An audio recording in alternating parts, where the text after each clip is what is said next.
And on a beautiful day in the Queen City of Cincinnati, Ohio, we are going to break down exactly how the Bengals can bounce back after their loss to the Los Angeles Chargers. And we're going to find out exactly how they can beat the San Francisco 49ers. Ladies and gentlemen, this is the Back Row Bengals Show, all brought to you by fansided.com. Head on over there if you want to read about the Bengals. You can read some of my articles by at Back Row Bengals. And then also you can read all about different sports, all different teams, all across the NFL, all across this great world. We have some great writers over there, some great podcasts. So please go over there and give them a listen, give those blogs a read. I am your host, Josh Miller, and it's so great to be back. It's just the losing to the Chargers, and especially in the way that we did with Mixon fumbling on the drive to basically go take the lead, starting out so slow and starting out down 24-0, just to come back, have a chance to win, and then lose once again. It's just left such a bitter taste in my mouth, and it's disgusting. I hate losing. I hate it. And this team that that Cincinnati has is not a team that should have lost that game. It's not a team that should be in trouble. I feel like this team is talented enough to basically at this point in the season be nearing a playoff clinching game, but they're not. They're still in the wild card. If the playoffs were to start today, the Bengals would be in, but they have a really, really tall task on Sunday. And it seems like basically from every game here on out, it's going to be either a must win or as close as you can get to a must win as you possibly can. This week, they have the San Francisco 49ers. Now, San Francisco is obviously not in the AFC, so a loss here wouldn't be the worst thing in the world. But I got to tell you, we got to start stacking these wins. The Bengals are at 7-5 right now, and everybody is hot on our tail. Everybody's good. Everybody's good in the AFC North. Thank God, Baltimore took a loss last week against the Steelers, the team from West Virginia or from near West Virginia. Actually gave us a chance here, and I know they're in Pennsylvania. I meant close to West Virginia, but they kept the Ravens within a game within the between that us and the Ravens. Excuse me, man. I'm all over the place. Right before I got on here, I poked myself in the eye, so I'm a little trying to catch back up here, but we're okay. So the Bengals 7-5. We're close to catching the Ravens. We still got them later in the year, but we got to take on the 49ers this Sunday. I wrote a blog that came out yesterday about the ways that the Bengals need to basically accomplish and what the Bengals need to do in order to beat the San Francisco 49ers. Because even though the Niners aren't exactly the upper echelon in the league, they're still third in their division. They've taken some odd losses, but this is a matchup that I don't particularly like against the Bengals. I think this is a team that can give the Bengals a lot of fits. We're seeing the 49ers, obviously, their mainstay is going to the ground game, and they're very, very good at the ground game. Obviously, the running back room is thin. They still continually go back to the running and getting a ground game going. And that for teams that focus mainly on the run game, the Bengals have had trouble with. I always go back to the Cleveland game as a perfect example of that. I mean, once Nick Chubb got going, it was over from there. They ended up being 45-7. Also, on top of that, the Bengals traditionally aren't very good against the 49ers. Now, I don't know if that has to do with us getting beat by them in the Super Bowl or if it goes all the way back then. But the last time we played the 49ers in Paul Brown Stadium, it was an absolute ass kicking on the 49ers part. I believe we lost 45-7, but the game was over by halftime, basically. That all being said, in terms of actual personnel, the Bengals are better in terms of just straight up personnel. However, again, I talked about the matchup that the 49ers give the Bengals. It gives a lot of it's there's a chance of them giving us a lot of fits, a lot of problems, especially up front. The Bengals have got to do something that um, they really haven't been doing very well over the this past year, and it's taking care of the ball. Joe Burrow's got a league high 14 interceptions. He's accounted for 18 turnovers altogether. His pocket presence on the backside has not been up to par. There's a lot of times where he gets sacked and it's an immediate fumble. You go back to the Raiders game, you go back to last week against the Chargers, he had one of those again. But he's got to be able to limit these turnovers. This is something that he needed to be working on during the offseason and something that we thought coming out of the bye, if he was able to control the turnovers, we'd be able to be in really, really good shape. Now we did rattle off 2 wins right out of the bye, especially a big one coming off against Pittsburgh. But again, in both the Raiders game and the Pittsburgh game, Joe Burrow had a turnover, and the Raiders it was a fumble, and the Steelers it was a pick, and he can't be having those, and especially you can't be having the interceptions that he did like he did against the Chargers. I understand that the first interception when he threw the Jamar Chase, that was all on Jamar pretty much. The ball hit him directly in the hands.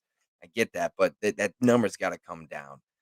And then also on top of that, as a team, this team cannot be turning the ball over. I don't think that we are good enough to be able to be turning the ball over as much as we do, which is towards the top of the league, um, and still be in games. I think that just kills us. And you saw it last week when Mixon fumbled on the game-winning drive. Like that was the game right there. And maybe it wasn't the game-winning drive, but it was the drive to take the lead. And then towards the end of the game, it was a really, really bad interception. Now, I understand we were down by 16 and the clock was ticking. I believe there was only like 5 minutes left. But again, it's still another chance to win, and Burrow throws an interception in the end zone. That cannot happen. You trips into the end zone and into the red zone anymore. And he literally threw it into the end zone, and it almost seemed like it was out of frustration, like he just could not get synced up. So that's got to be cleaned up. If we really want to beat the Niners, you can't be giving them free possessions. You can't be giving them possessions on our side of the 50, especially if the defense has just gotten off the field. And then that leads me into my next point. You got to be able to control the ground game if you're the Bengals. You got to dominate that time of possession. The Bengals recently have been very good with time of possession. I go back to the Raiders game where they pretty much doubled the Raiders' time of possession, kept that offense off the field, and that's how the Bengals were able to absolutely manhandle the Raiders. They're gonna have to do the same thing with the 49ers. I mean, they're gonna try to do the same exact thing. They're gonna try to keep our defense on the field for a long time. They're gonna try to have methodical drives. So that's gonna be 11, 10, 11, 12 play drives that just break a team's spirit. So in order to counteract that, you gotta do the same thing. That means getting Mixon going early. I hope this fumble does not come back to haunt Mixon. That was a pretty costly fumble, and you see with running backs, like when they have one of those costly fumbles, usually the next week they're not great because they're playing conservative. They're holding on to the ball more, and while ball security is indeed job security, Joe Mixon's got to be able to take over the game. He's got to be able to dominate again, like he did, uh, not last week, but against Pittsburgh and against the Raiders. He's got to get back to form. Also, on top of that, you establish that ground game. You get the ball out of Burrow's hands a little bit more. He's not throwing 30, 30, 35 times. And for him to not do that, which would be incredible, because at this point, with his pinky, we don't really know if Joe Burrow is going to have the extra zing on the ball, if he's going to feel any pain when that ball is released. I know today at practice, he was passing, he was up and moving around. He didn't participate in all of the drills, but he was able to uh, throw a couple deep balls, throw some medium range balls, and threw a couple short passes with some zip on it. This is coming from Paul Dehner Jr. of the Athletic, his report. But that being said, getting the ball out of Joe Burrow's hands, it makes him be able to key up on the big play when he does get the ball in his hands, so he can take that deep shot and have as much zing on it as possible. Then on top of that, if Joe Burrow's hands does start to hurt, we're going to have to go away from him, and the Bengals are going to have to being able to establish the ground game early will get that defense tired later in the game. So if it does get to that point, we'll already have the ground game established. We can still get out of there with a win. Another thing that has to happen is Zach Taylor cannot have a game like he did against the Chargers. I mean, that was probably his worst game that I've seen him coach in a very long time. This is a guy that has only won. I mean, he went two and I think yeah, he only had 2 wins in a season, and then last year we only had 4. But this year it's different, and we have the personnel to win, and we have the talent, and we have the ability to get to the playoffs. He can't have bad games. He can't mismanage the clock. Now I'll give him a little bit of a leeway here because recently, and especially this year, Zach Taylor in terms of clock management and play calling, and at the end of the two, at the for excuse me, at the 2 minute warning at the half, and at the 2 minute warning at the end of the game, Zach Taylor's been very, very good. But I mean, against the Chargers, it looked terrible. You could go with the timeout taken before going for two, which again in the first quarter, which was a really bad decision. There's no real football analytic or really anything that really supports going for 2 there. Now, I'm talking about the first touchdown that the Bengals had when they were down 24. They score, make it 24-6. And I don't understand going for 2 because then if you score, let's say you kick the extra point, you score again, which is what the Bengals did, then just like that, it's 24-14. You're right in the game. That's a 2 possession ball game. But instead, they take a timeout to set up a play to then get a delay game to then try for the PAT and miss it. I mean, that's a soul crusher to an offense and to a stadium that finally got some momentum, finally got some energy. And just like that, you're chasing that point the entire game. Can't do that against the 49ers. You got to take your points when you can. You shouldn't be chasing the point in the first quarter. You really shouldn't. If you're chasing points in the first quarter, the game's probably already gone at that point.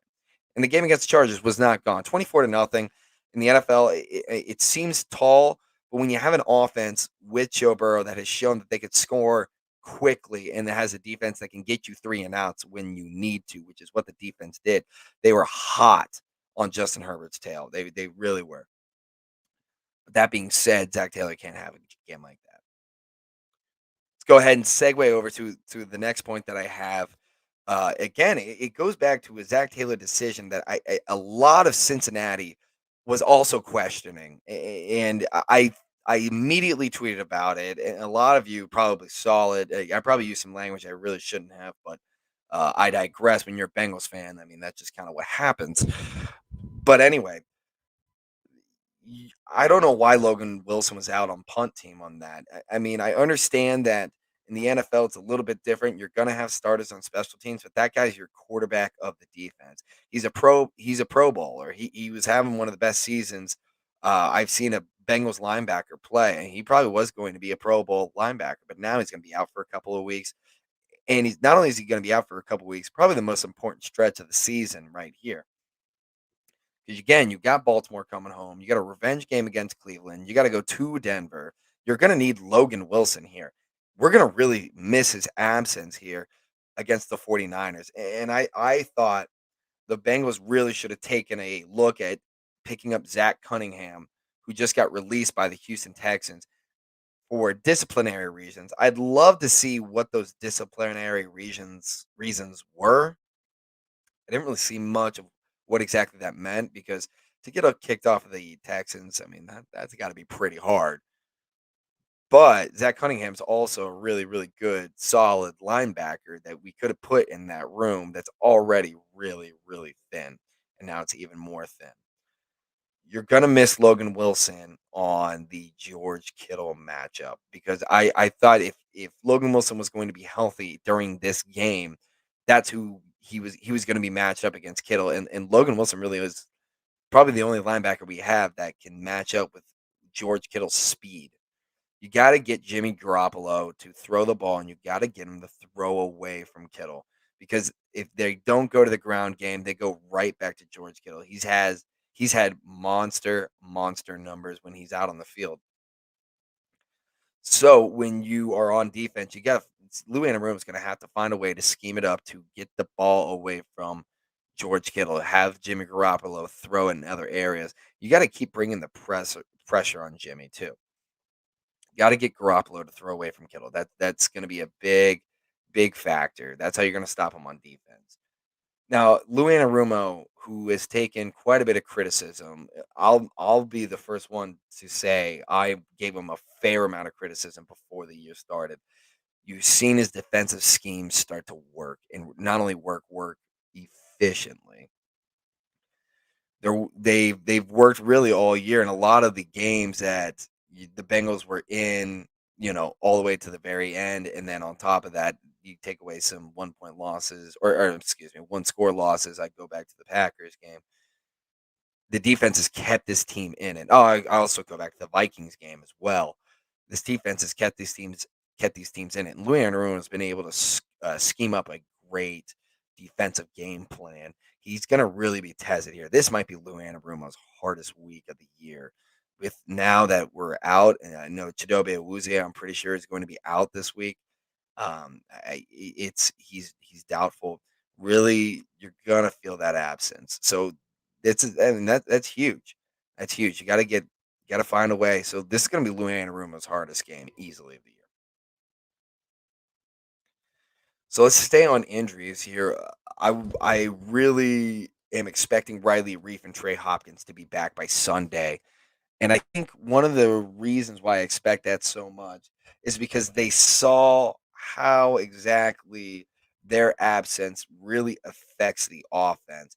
Joe Burrow was running a lot against the Chargers, and that's a solid defensive line. It's not a great defensive line, but it's solid, and they were able to get to him quite a bit. The running game, I mean, Joe Mixon only had like 60, 65 yards. He really looked average against the Chargers. The offensive line had a lot to do with that. The offensive line is much better with them out there. So I think they saw that and they're like, okay, we're gonna have to play through banged up. Because as much as I like Isaiah Prince, and I think maybe we can get him up to speed and maybe coach him up through couple off seasons. He's not as good as Riley Reef is. He's just not. And you got to have that veteran leader out there. And then also on top of that, Jonah Williams has got to step up. He's got to play better than what he did on Sunday. So hopefully they can do that. If they can do that, that offense can get going and get going fast. So I'm really expecting that to come out of these you know the Bengals here. I want to go back to we're going to go back all the way to the beginning of the year when the Bengals had 100% 100% excuse me, attendance at all their OTAs, which is something in the NFL that's really kind of unheard of. And then Zach Taylor gave the players a couple days off of training camp and let them rest up. He was really kind of killed for that decision. I liked it because it gives the players a chance to rest and it shows, when you win and you do good, you get good things that come to you, like a day off, a light practice. Um, and it so far it's worked. You see the health the Bengals have had up to last game. The Bengals have been incredibly healthy. Probably one of the healthiest teams in the league. That's why a lot of these early losses that they really should have had, like the Jets game and and the Packers game, and a lot of these games that they were in and should have won. It really hurts now because of how healthy that they were. Now they aren't. Zach Taylor, I know after the win against the Steelers, gave the players a day off. Right after that, which usually your Mondays, you're usually in your film room and you're usually lifting, and you're the quarterbacks and wide receivers might run a couple routes and such like that. But he gave him another day off, which I was fine with. I'm fine with that. I'm fine with that because I mean, obviously, the more healthy we can be towards the end, the better, especially in the NFL. But then the team looked very unprepared. I mean, going down 24 nothing to anybody in the first quarter is bad. And in a game that Zach Taylor himself said this is the most important game of the year, his team was not ready to go. They were not prepared. So I don't think there's going to be many off days after that unpreparedness. That being said, the Bengals cannot come in unprepared. They cannot get down to the 49ers 24 to nothing because that's going to be incredibly hard to get back because again, like I said, the 49ers like to have 10 play, 11 play, 12 play control the clock types of drives. They like to keep the ball in their hands. Their best defense is a good offense. That being said, the San Francisco not the 49ers defense hasn't been great. It really hasn't. They've given up a lot of points. I'm looking at the record here. They've given up 30 to the Packers. They gave up 28 to the Seahawks. They gave up 30 to the Colts, and they gave up 33 to the Lions. I mean, they give up points. So offensively, I think this matches up really well if we're healthy. Jamar Chase cannot be dropping a ball right back into their hands. That was a crusher of that offensive drive. I mean, it really kind of crushed the entire game because I mean that was a walk-in touchdown, and then the Chargers pick it off, go down, score a touchdown. That's a 14-point swing. That's massive. And then down in the fourth quarter, when we're trying to make a comeback, even though the game was is getting close to over, we saw drop after drop after drop. These wide receiving core struggled, with the exception of T. Higgins. T. Higgins had himself a good game, even though he had a couple of drops. You can't be dropping easy balls. You can't be dropping balls in the end zone. You can't be batting balls up when it's a walk-in touchdown for the Chargers to pick it off. You can't do the same thing against the Niners. Can't happen. 100% cannot happen. A couple of things that really give me hope, though, is that the Niners are not susceptible to not playing well and excuse, giving up a lot of points where they probably shouldn't. They got embarrassed against the Colts, who arguably, I mean, I would say the Colts are kind of an average team. They're coming in after their second loss to Seattle, which is an absolute crusher, losing 30-23 to a Seattle team that is very subpar in every which way of the game. So that can either mean a good thing or a bad thing. That can mean that the 49ers are coming in pissed off, or it can mean that the 49ers are really down on themselves. And we're really hoping for the latter. But in order you can instill that feeling of being down and not being good enough by stomping on them early. And that leads me to my final point of how the Bengals need to beat the 49ers. You've got to start with your best game. You can't build up to it. It's the NFL. You can't be waiting until the third and the fourth quarter to bring your best game. I've talked about it a little bit before. In college football, the game is pretty much decided on probably like 20, 25 plays. That's usually what decides a game. Maybe it's a little bit less in some games. Maybe it's 10, and my camera's kind of going out a little bit here. Let me see if I can switch over. Okay, we're good. In the NFL, it's a lot different. The NFL, it's probably decided on 5 to 7 plays. That's what the game is decided on, 5 to 7 plays. And you can crush the 49ers' hopes and dreams early, early if this offense gets going. As much as I want to get the ground game going, I also want to match that with some deep balls, some mid-range, maybe some 20-yard passes. Let's get this offense moving. You score early on this team, you go up 14 nothing, they're going to start to rationalize a little bit. They are coming over from San Francisco. That's a tough flight, man. It's a tough flight. It wasn't tough for the Chargers. Always a tough flight. They're coming off of a big loss. It's their second divisional loss to Seattle. And I mean, they're way back in their division. They're third.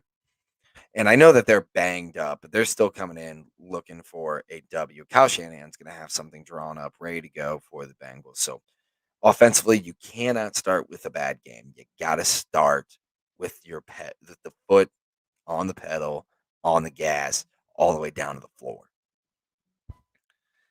The Bengals can do that. They are smart with their personnel. Zach Taylor bounces back and has himself a great game. You limit the turnovers and you start out fast. This team's going to be in pretty good shape. It is. I do predict that the Bengals will win. Obviously, I predict the Bengals win every week, but I think this one's going to be a lot tighter.